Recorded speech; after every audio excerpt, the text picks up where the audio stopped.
From where I sit, simplicity, not knowing that you don't know. Doubt, knowing that you don't know. Belief, knowing that you know. And trust, not knowing that you know. From where I sit, I see 4 children running amok in the yard. All together they are, sometimes messy, randomly cumbersome, and frequently entertaining too. The care and feeding of all these children falls in my hands, and my mate's, but I can't see the view from his chair. It is his.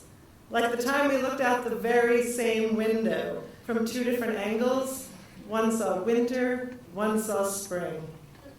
From where I sit, I see one 12-year-old girl who dangles one leg on each side of the proverbial fence of childhood and maturity.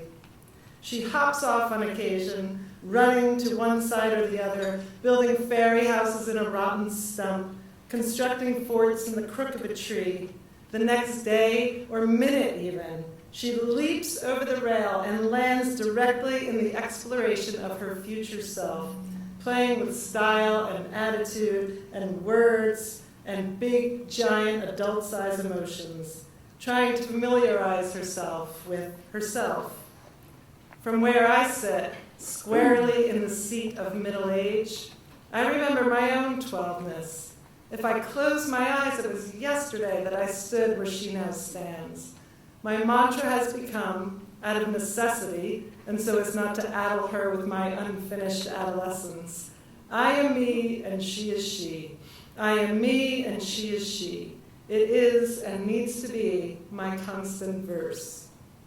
If I close my eyes, it was yesterday that this 12-year-old came to us, newborn. When she arrived, we became family. She was our first, our test, our only. Never been here before, nor knew where we were headed. She was and will always be our not knowing we don't know, plain and simple.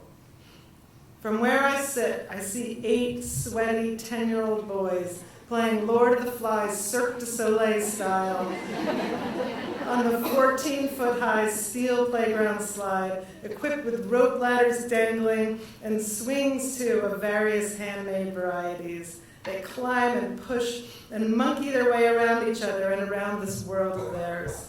For them, I want to abandon the rules, so I watch from an upstairs window. I check their faces every now and again to make sure their fighting is still just for fun. I can see when it makes the shift. Still, I hesitate. I want them to know it too and to know what to do. Though sometimes they need a hand not going too deep, and I call out to them, "Stop!" From where I sit, I wonder if we've done what we could with this lad of ours, letting him feel the feelings that seem more physical than any I have ever known. When he was younger and these emotions were new, I made him a 10-pound blanket to lay on him like a lead apron. When it fell upon him, he melted and was glad for the reprieve. Watching him, I melted too. His feelings are huge. His anger roars. His silliness crosses lines drawn and sometimes seems spastic looking in. His sadness sinks in completely. His moving body requires so much space.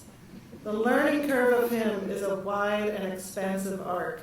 We study him, and we long to know what to do, sometimes doubting our ability. He is our knowing that we don't know. From where I sit, I see magical 7, a child born of fairy. Of that we are fairly certain. With her green eyes and delicate frame, we are sure she is a changeling, delivered to us in exchange for our human baby.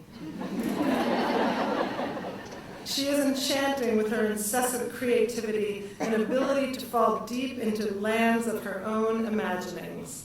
From here, I watch her, not parent her as much as just be here to guide her on her path.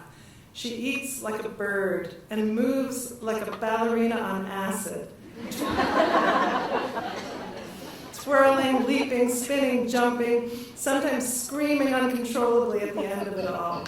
She is drawn to big crowds, shiny objects, wild patterns, and drinks them all in like water. Yet in the end, they drain her, this ethereal girl of mine.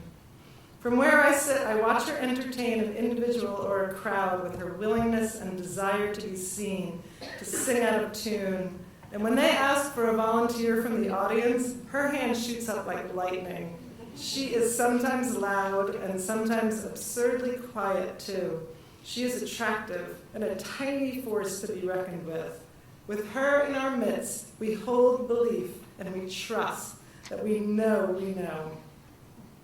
From where I sit, I see one small 3-year-old boy who is at once scatological and deeply profound. I see him slowly explore every bug and bird on the trail with a solid and easy knowing. His intense passion requires that I hop off this seat of mine and join him in his discoveries. When I resist, it is a struggle. Acquiesce, and all is well. We try not to rush this last child through his paces. Rather, we let him bring us where we need to be. He has shortened our commutes, shifted our priorities, and created movements we never dreamed of.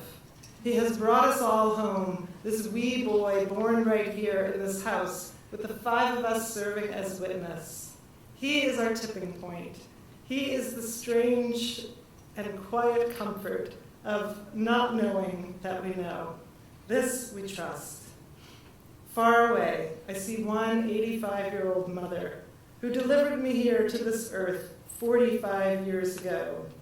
Before that, a mother who delivered her, and another, as far back as time can see, and then some. Knowing, not knowing, doubting, believing, trusting, as it is now and ever shall be, world without end.